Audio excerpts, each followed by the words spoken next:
A graça e a paz, queridos. Muito bom estar com vocês aqui. Já estivemos no culto anterior e foi um tempo precioso. O Senhor ministrou a sua palavra sobre nós.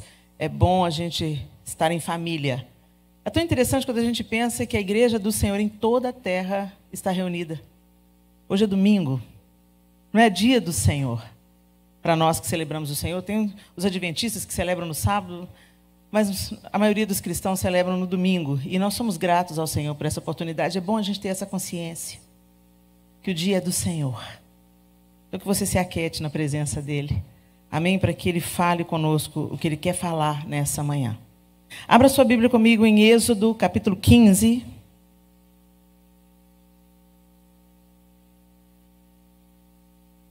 E nós vamos ler a partir do verso 22.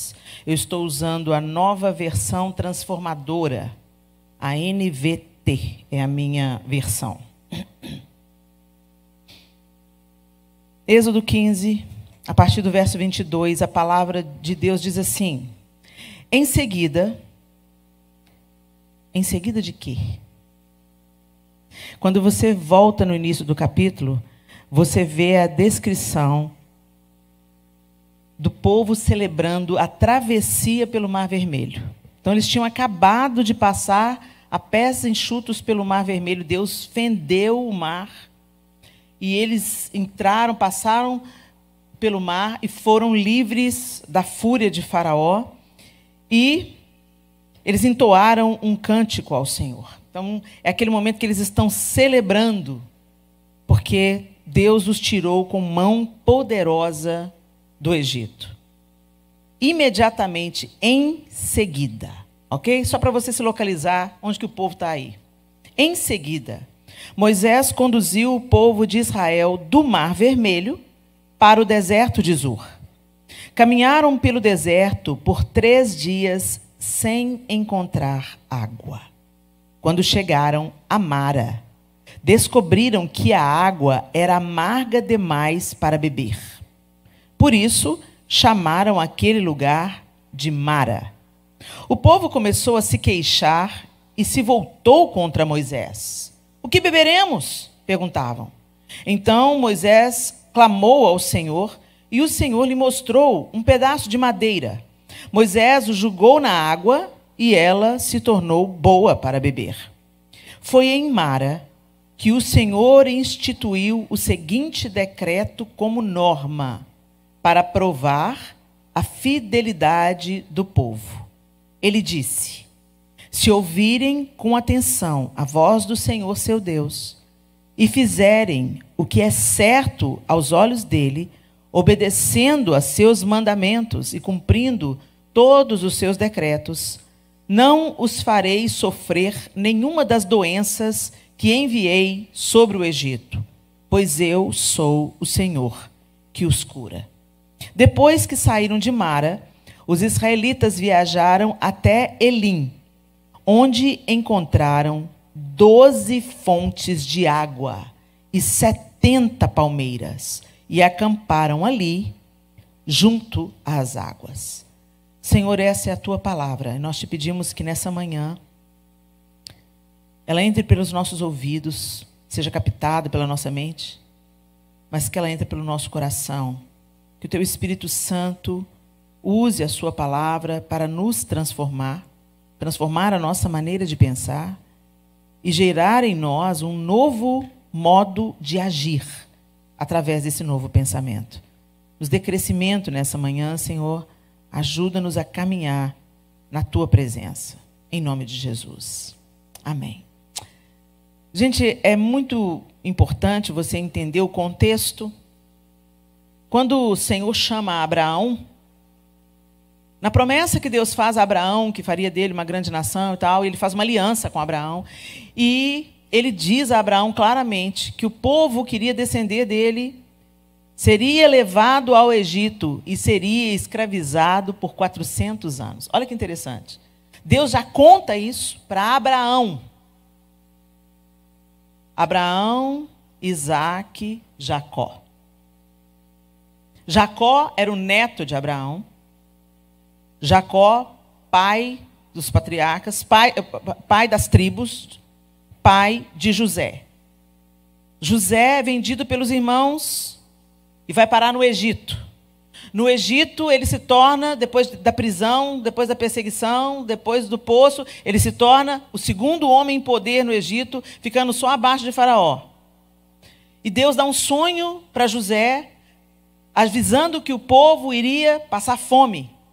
José, então, conta ao Faraó e eles começam a estocar parte do alimento que é produzido durante 7 anos, e após 7 anos a fome vem. E quando a fome vem, ela afeta toda aquela região. Não apenas o Egito, mas também Canaã, onde hoje é Israel. Então, quando acontece essa fome, os irmãos de José, aqueles que haviam jogado ele no poço, vêm para o Egito para comprar comida. Para resumir a história, depois você vai lá ler, se você não leu ainda. Toda a família de Jacó, que agora já era Israel, vem para morar no Egito. Eles vieram para morar como escravos, gente? Não. Eles vieram para morar fugindo das fome, porque era a família de José. Então, quem vem é a família de José. Seus irmãos, seu pai, as esposas de seus irmãos, os filhos de seus irmãos. Vem toda a família de José. E eles habitam no Egito. Só que José governava e tudo era paz. Depois José morreu. Outro faraó, que não conhecera José, subiu ao poder e a família de Jacó, a família de Israel, ia se multiplicando. Assustadoramente. Então o povo de Israel, chamado também de os hebreus, se multiplicaram. Faraó temeu que aquele povo, sendo maior em número, conquistasse a terra, se levantasse contra eles. Então ele começou a submeter esse povo. 400 anos, então, o povo habitou no Egito. Então você pensa comigo, por 400 anos, eles absorveram a cultura local. O Egito era um país que nada tinha a ver com as práticas que Deus havia revelado a Abraão, Isaque e Jacó. O Egito era um país idólatra, de muitos deuses, de práticas completamente diferentes dos hebreus. E esse povo cresceu ali, ouvindo, com certeza, a tradição, pela tradição oral, quem foram os patriarcas, quem eram os filhos de Jacó. Eles foram ouvindo a história do Deus de Abraão. Mas ao mesmo tempo que eles ouviam, com certeza pelos pais, pelos avós, pela tradição oral, o ensino de Abraão, a experiência de Abraão, Isaque e Jacó, eles também estavam no meio da idolatria do Egito, no meio dos costumes do Egito, no meio da perversão do Egito, que nada tinha a ver com aquilo que Deus ordenara. Então Deus tinha acabado de tirar esse povo desse contexto.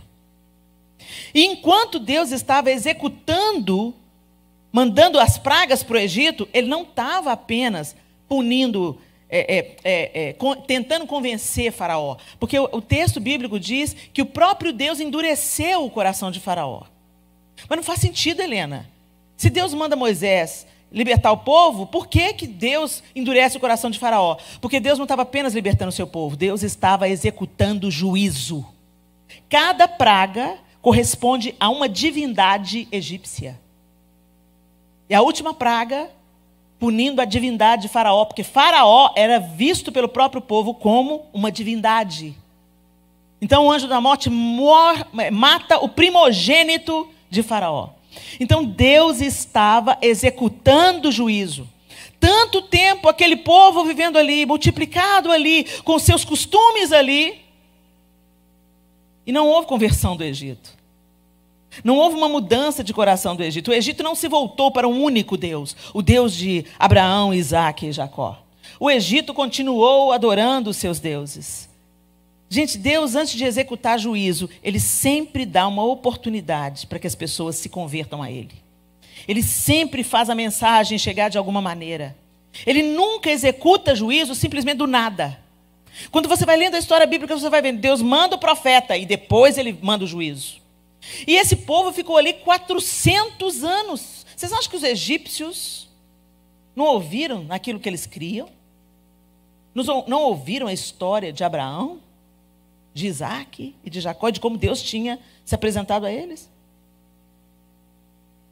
mas o Egito abraçou os seus deuses. Então, cada praga do Egito, ela corresponde a uma divindade egípcia. Deus estava executando juízo sobre o Egito. E quando ele tira o povo e passa com eles pelo mar, Deus começa a se apresentar a este povo. Eles conheciam o Deus de Abraão, Isaac e Jacó. E Deus estava falando com eles: agora eu sou o seu Deus. Por isso, quando começa os 10 mandamentos, fala: eu sou o Senhor, o teu Deus, que te tirou da terra do Egito, da terra da servidão. Somente a mim adorarás, e só a mim prestarás culto. O primeiro mandamento é esse. Por que ele tinha que falar isso? Porque eles estavam cheios de deuses. Eles estavam contaminados com a idolatria da terra. E aí, aqui, tinha acabado de acontecer uma... Gente, todos esses tinham visto a manifestação do poder de Deus no Egito. Sim ou não? As 3 primeiras pragas, o povo hebreu sofreu junto. Mas a partir da 4ª praga, Deus faz separação. Atingiu os egípcios e não atingiu os hebreus. E eles viram com seus olhos o poder de Deus. Sobretudo, a última praga, que foi o anjo da morte. Eles escaparam da morte pelo sangue aspergido na porta, o que já era a indicação do que o próprio Deus faria para a nossa remissão de pecados. O Antigo Testamento é a promessa, a profecia para o novo. Toda a Bíblia é a Escritura Sagrada. Essa história de que você está ouvindo por aí, que só o Antigo... Nós estamos na Nova Aliança, sim.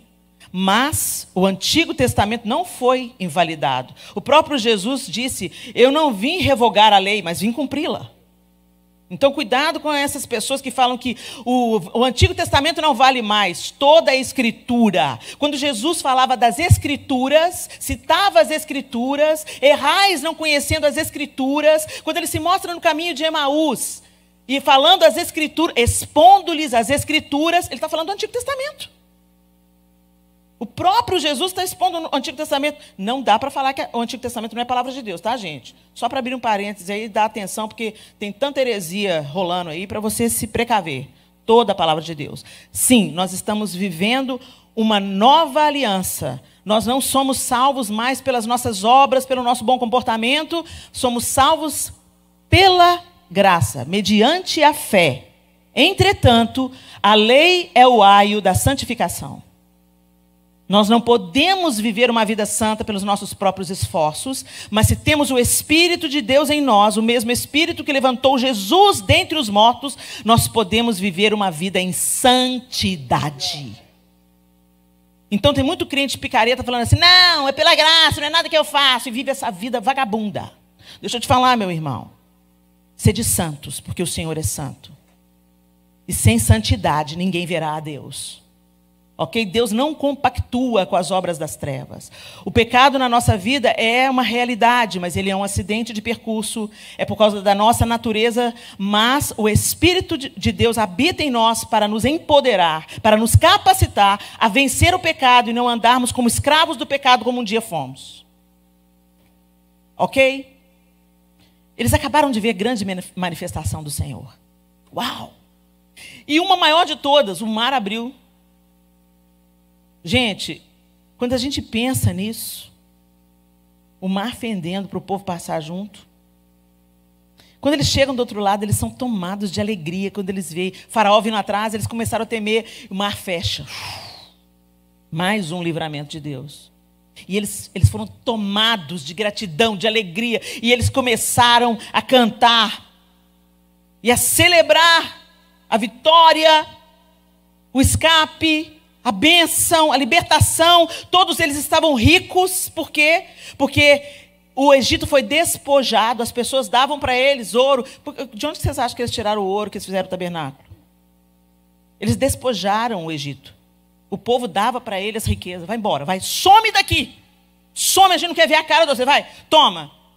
O próprio Senhor disse que eles sairiam ricos. Eles saíram do Egito para caminhar no deserto, mas eles tinham ouro, eles tinham pedras preciosas. Eles estavam ricos e livres. Aí Deus, 3 dias sem água. Maior riqueza mesmo é água, né, gente? Você está correndo atrás do ouro? Você vive sem o ouro, mas você não vive sem água. Você acha que caro é a sua hora? Gente, caro é ter ar para respirar. Como a gente perde os valores, né? Eu nunca vi ninguém no leito de morte lamentando, ou tendo saudade da bolsa de marca. Ai, que saudade da minha Louis Vuitton. Traz para mim a minha Louis Vuitton. Não. Eles têm saudade de quê? De ir no banheiro sozinho? Fica atribulado. Muito bem, gente. E eles estavam sem água. Sem água. E quantos dias, gente? 40? 10? Precisou de muito tempo? Eles tinham acabado de ver a glória de Deus manifesta. O que eles começaram a fazer? Reclamar. Se voltaram contra Moisés. Como assim, Moisés? Que a gente não tem água? Como que a gente não tem água? E aí, beleza, chegou numa fonte. Ah, tem uma fonte, achou uma fonte. A água era amarga. Gente, o povo ficou furioso. Então Moisés clamou ao Senhor. Ô, gente, o Senhor é a fonte de tudo. Você fala aleluia, glória a Deus, amém. Gente, como a gente vive no automático como cristãos? A gente precisa sair do automático. A gente precisa de repetir as coisas simplesmente por hábito. A gente precisa de parar de cantar as canções sem ter a consciência do que a gente está cantando. A gente canta, né? É que a sarça pegou fogo e não se consumiu. É a voz que saiu dela um dia me atraiu. Meu coração queimou até que descobriu que um dia em tua presença vale mais do que 1000. Mas você não fica na presença do Senhor? Você não lê a Bíblia? Você não tem uma vida de oração? Gente, uma coisa que o Senhor não tolera é a hipocrisia. Você parece uma coisa que você não é. O Senhor libera a adúltera. O Senhor perdoa o pecado, mais cabeludo. Mas todas as vezes que eu vejo Jesus sendo impaciente, é com quem tinha aparência de ser, mas não era. Os fariseus. Eles tinham a lei na ponta da língua. Eles tinham a roupa diferenciada. Oravam nas sinagogas em alta voz. E Jesus falou, hipócritas. Isso é só um adendo. Nós precisamos de parar de fazer as coisas por hábito. Nós precisamos de nos devotar ao Senhor. Nós precisamos de cantar aquilo que a gente está vivendo e de pregar aquilo que a gente está vivendo. Pelo menos perseguindo, gente. Não é que a gente seja perfeito, todo o tempo a gente esbarra na nossa humanidade e a gente fracassa todo dia. Mas é por isso que a gente precisa mais e mais se chegar a Deus e não nos conformar de viver uma vida apenas de aparência religiosa. Esse povo tinha acabado de ver uma grande manifestação de Deus. E diante da primeira adversidade pós saída do Egito, eles reclamam. A gente é igualzinho. Vocês acham que... Quando eu era adolescente, eu lia a trajetória do povo rumo a Canaã, eu falava, que povo incrédulo, que povo reclamão. Que povo é esse? Tiveram que ficar 40 anos andando no deserto porque não creram. Chegaram na porta de Canaã. O Senhor falou, eu vou entregar a terra. Mas quando eles foram espiar a terra, 10 voltam falando, não vão não, que a gente vai ser consumido igual o gafanhoto. 2 apenas falam, não, vamos, eia. O Senhor falou que não vai nos dar a terra, vamos embora. Não vamos não. E o Senhor falou, não vão não. Então tá bom, volta para o deserto. E vai rodar lá, até essa geração toda que não creu morrer no deserto. E vocês vão morrer pela própria boca de vocês. Vocês estão falando que os gigantes em Canaã vê vocês como gafanhotos? É assim, por essa palavra aí, vocês vão morrer como gafanhotos. Cuidado com o que você fala. A gente às vezes dá o nosso próprio decreto. E esse povo, a primeira geração todo mundo de 20 anos para cima, morreu no deserto. Quem tinha 20 anos para baixo é que entrou. Mas Josué e Caleb, que creram. E aqui nessa saída, o povo está reclamando. Moisés busca ao Senhor. Moisés sabe que é o Senhor que está conduzindo, que do Senhor é a fonte, o Senhor é a vida, o Senhor é a resposta. E ele busca nele, no conhecimento dele, na estratégia dele, no conhecimento que ele teve quando ele morou na casa de Faraó por 40 anos. Não. Ele buscou ao Senhor. Gente, a gente busca solução em todo lugar. O Senhor é a última opção. Está faltando dinheiro, a gente quer resolver com as nossas próprias forças. Está com um casamento difícil, a gente quer resolver com as nossas próprias forças. Nós somos orgulhosos demais, autossuficientes demais, independentes demais. E isso nos mata.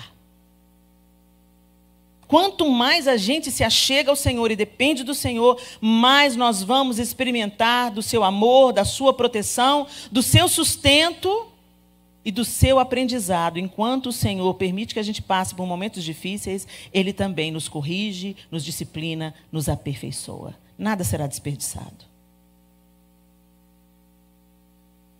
Mas quando a água é amarga,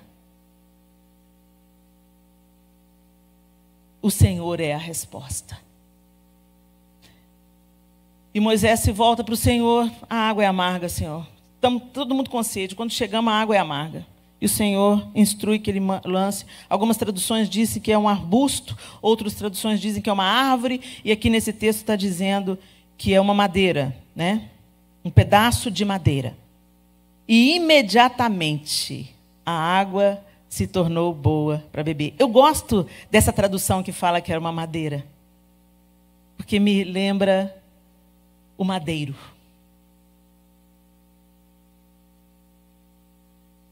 É pela cruz que a gente perde o amargor. É pela cruz que a água da fonte da vida jorra para nós. Então, até nessa madeira, nessa árvore, né, eu consigo ver o prenúncio daquilo que estava para se manifestar. E aquela água é sanada e ela se torna boa para beber, para produzir vida.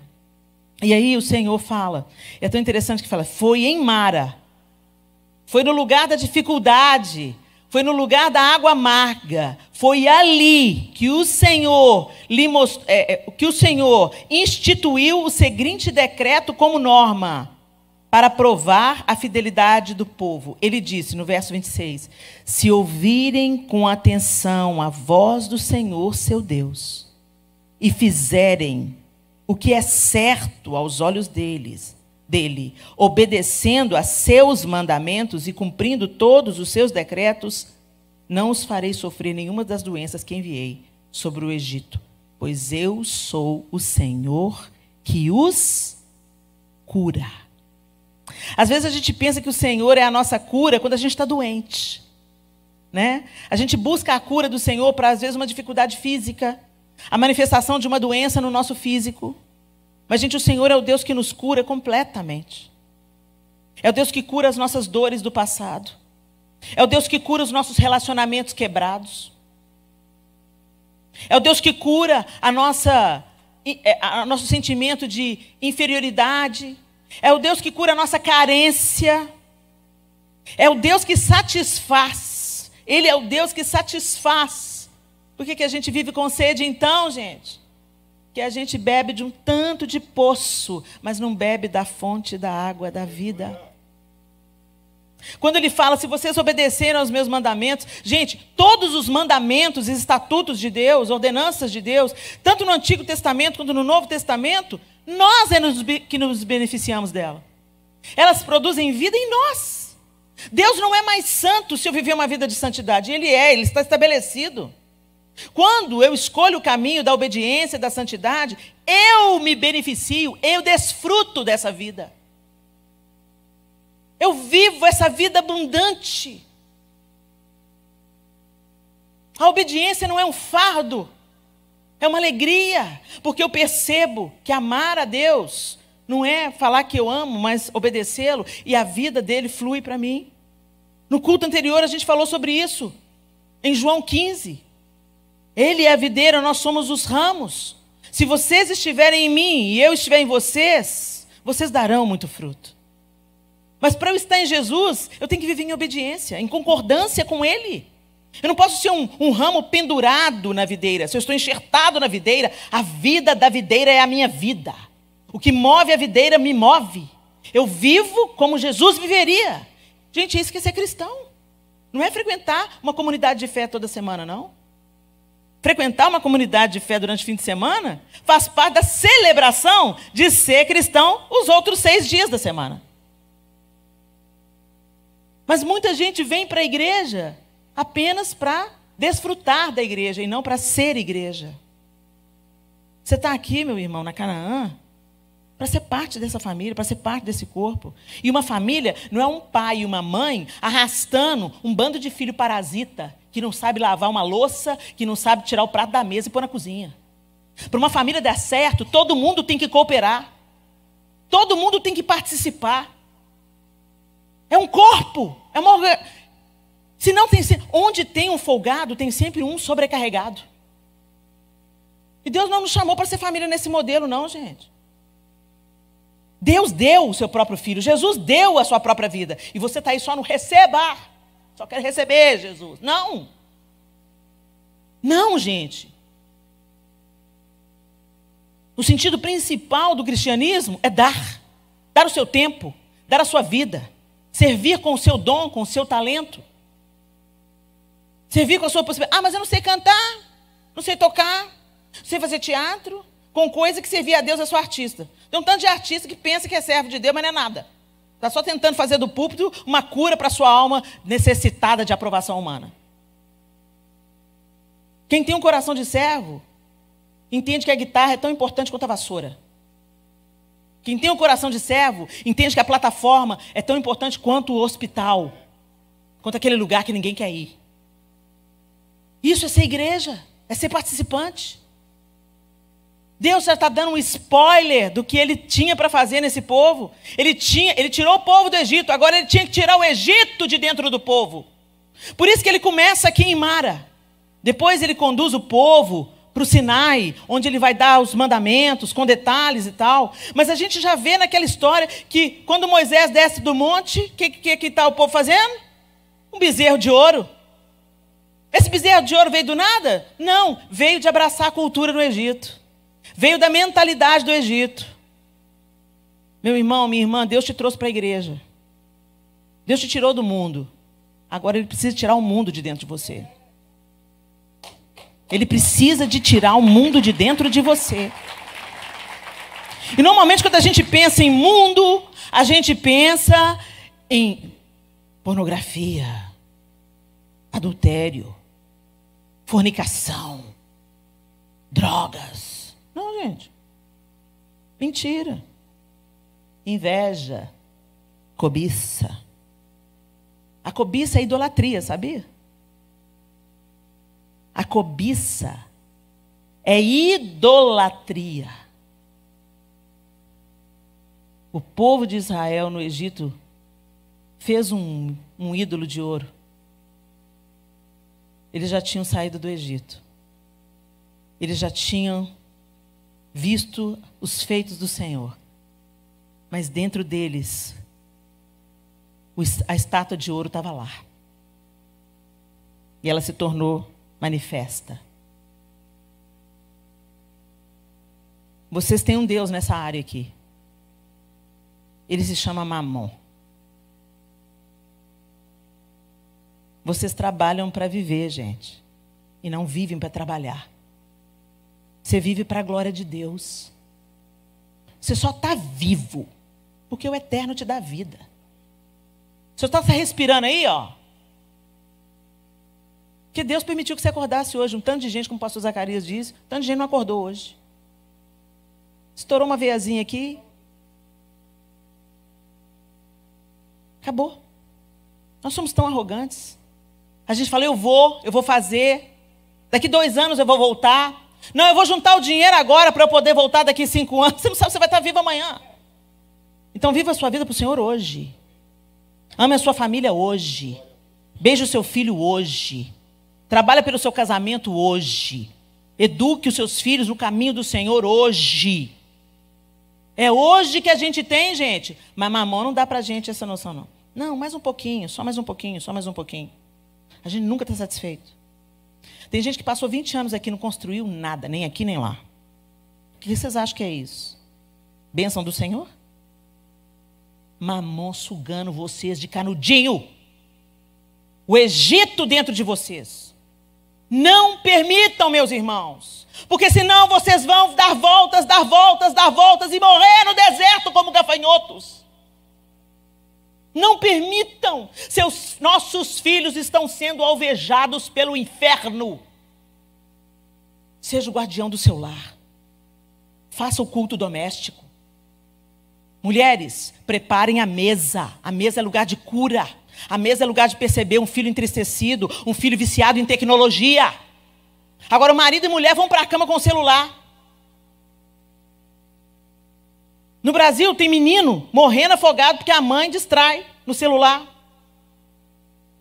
Essa semana que passou, ou a outra, uma menina de 11 anos, porque os avós tomaram o celular, trancou eles dentro do quarto, pôs fogo no sofá e foi andar de bicicleta. Eles tiveram que pular do 3º andar com a ajuda dos vizinhos que amorteceram a queda com colchões. Porque essa geração está viciada em tecnologia. Ah, essa geração é terrível. Está falando de quem? O sujo falando mal lavado? Você não olha para sua mulher, fica no celular. Você não cuida bem da casa porque fica no celular. Vocês não têm vida familiar porque fica no celular. Depois vem todo mundo santo para a igreja. Aleluia, vamos cultuar. O menino quer, não, pai, vem menino, vão. O menino vem pensando assim, na primeira oportunidade, eu vou chutar o balde. Porque ele não vê o pai e a mãe amando o Senhor. Gente, filhos que têm crescido vendo o pai e a mãe devotados, amando o Senhor, estão se desviando. Quanto mais filhos que não são ensinados a amar o Senhor desde a tenridade. O diabo não está brincando de ser diabo, mas a gente está brincando de ser crente. E a gente está sacrificando essa geração no altar de Mamon. O seu filho não precisa de um tênis mais caro. O seu filho não precisa de ter um carro mais sofisticado para o pai dele. O seu filho precisa de pai. Ele precisa de mãe. Parir não é suficiente, não, gente. Tem que orar por essa geração, tem que pôr as mãos quando eles saem para a escola. Tem que se achegar a Deus e observar os estatutos do Senhor e implantar esse amor, se devotar a Deus e implantar isso pelos filhos, principalmente pelo exemplo, mais do que pela fala. A gente fala na cabeça dos nossos filhos e a gente não pratica absolutamente nada. E eles estão mais de olho na nossa atitude do que nas nossas palavras. Nós somos esse povo. Eu era adolescente, falava, Deus, que povo obstinado. E Deus falava, são vocês, Helena. Vocês são meu povo, mas vocês são assim. Eu faço um milagre essa semana. Daqui 2 dias você está murmurando e duvidando de que eu sou capaz de continuar provendo. Eu curo você hoje. E ao invés de você viver uma vida diferente daqui para frente, você continua comendo errado, você continua não se exercitando, você continua negligenciando a saúde que eu coloquei nas suas mãos para você cuidar. E você continua vivendo para você mesmo, trabalhando demais, consumindo cafeína demais, comendo errado demais. Os ídolos do nosso tempo. A cultura, o entretenimento, a idolatria à comida. Os ídolos que precisam ser removidos da nossa vida, gente. O amor ao dinheiro. A incredulidade, porque você não confia que Deus é capaz de te fazer viver bem com o que você ganha. Você está sempre buscando alguma coisa a mais, alguma coisa a mais, alguma coisa a mais.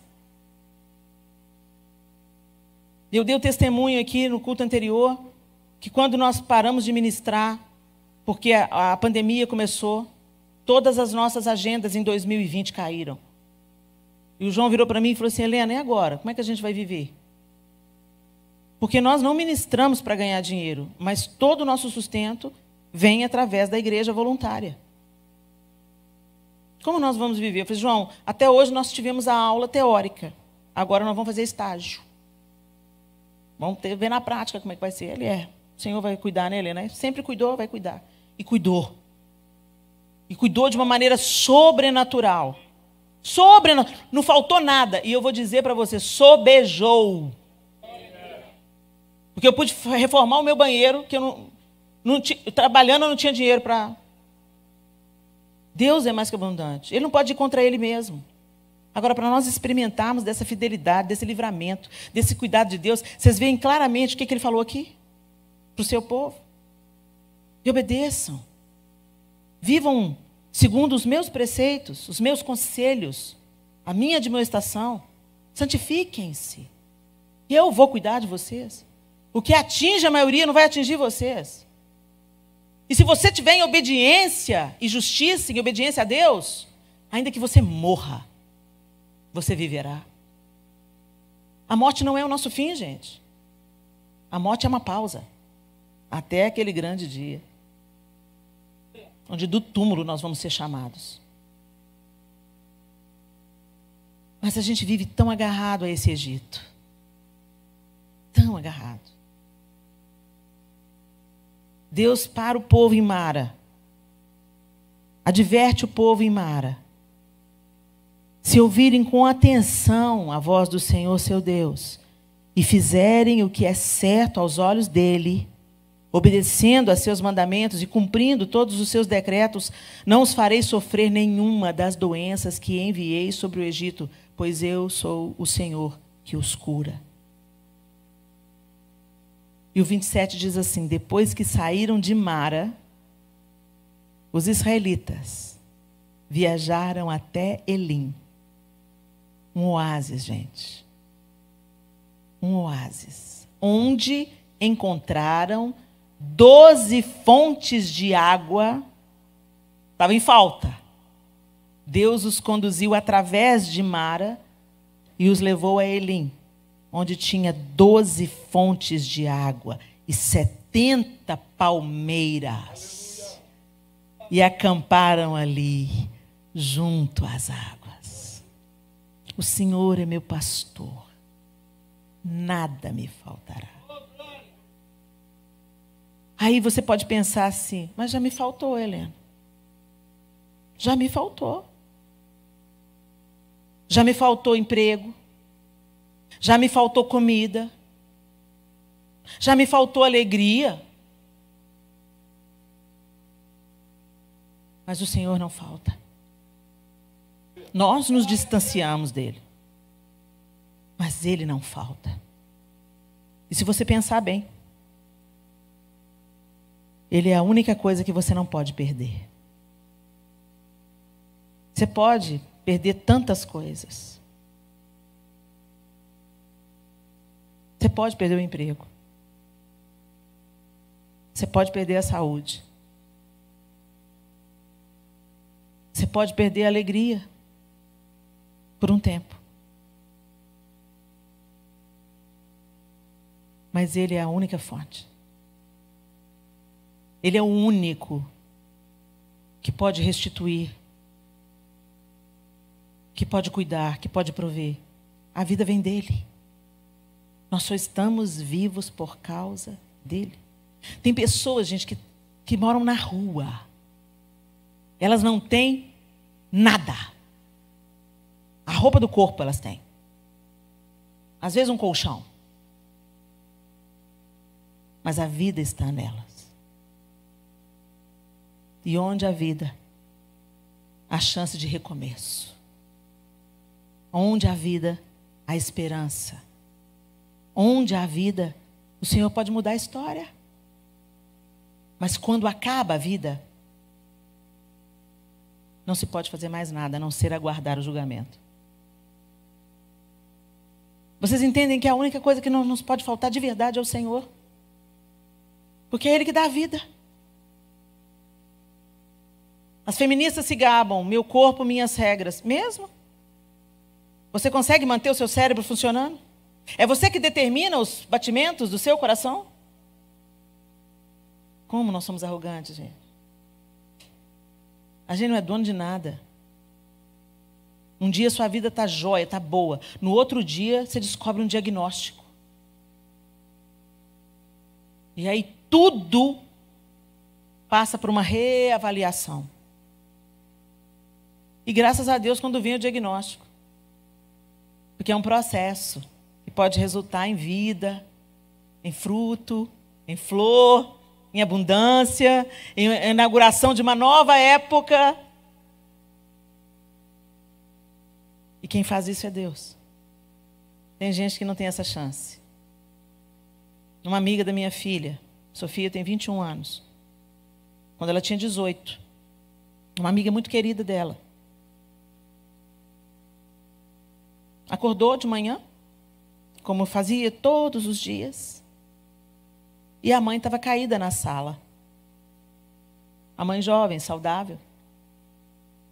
Ela pensou que a mãe tinha desmaiado. Quando ela virou a mãe estava cinza. Ela chamou o SAMU. A mãe estava morta.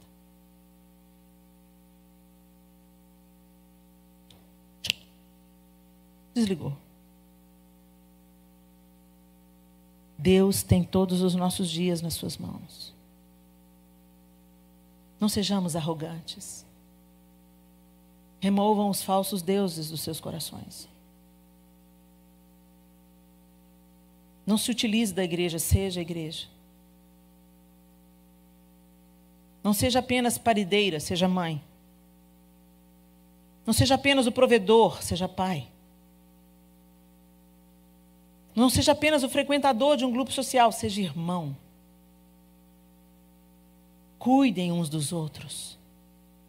Pessoas são mais importantes do que coisas. E nós precisamos de ser lembrados disso, meus irmãos, todos os dias. O Senhor tem Elim para nós. Graças a Deus, Ele permite os vales, Ele permite as lutas, mas Ele também amorosamente nos leva a pastos verdejantes. Ele também provê o refrigério.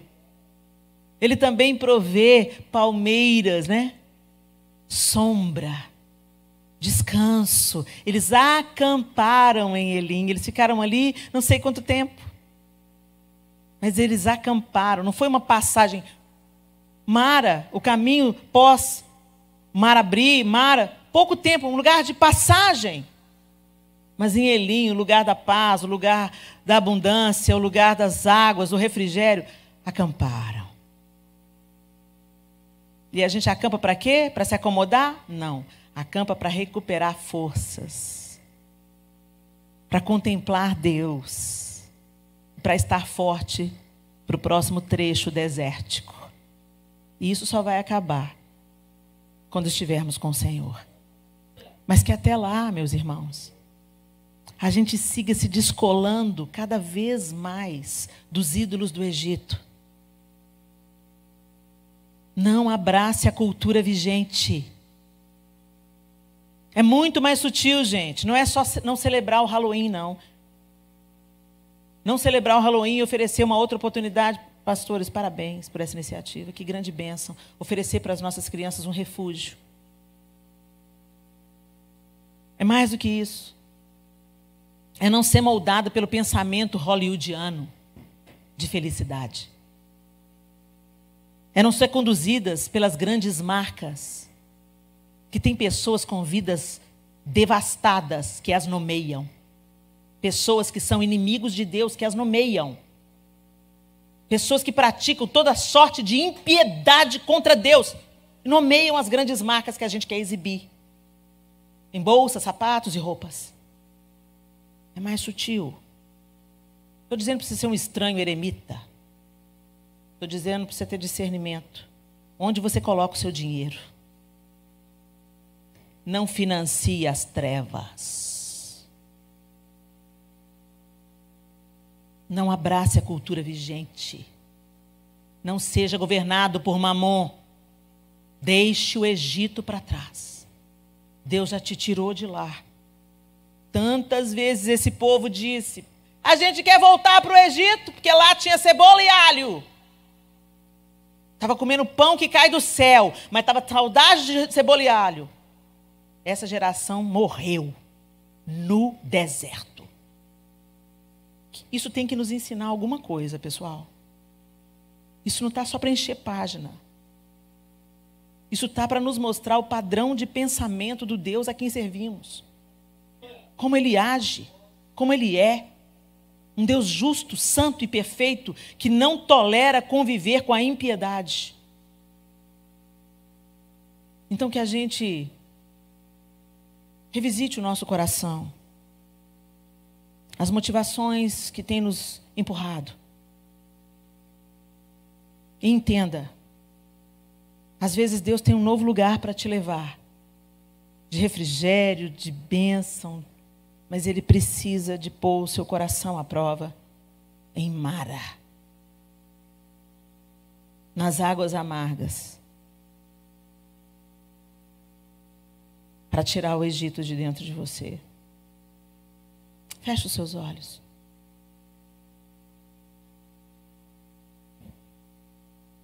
Como é que você tem vivido a sua vida, meu irmão? Minha irmã?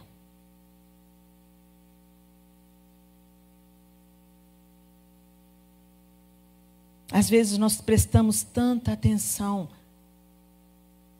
nos pecados que são óbvios. Mas não são montanhas que nos derrubam.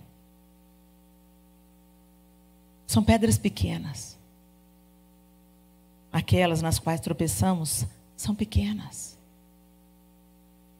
Ela é psicóloga, pastora, minha amiga querida. Eu prefaciei esse livro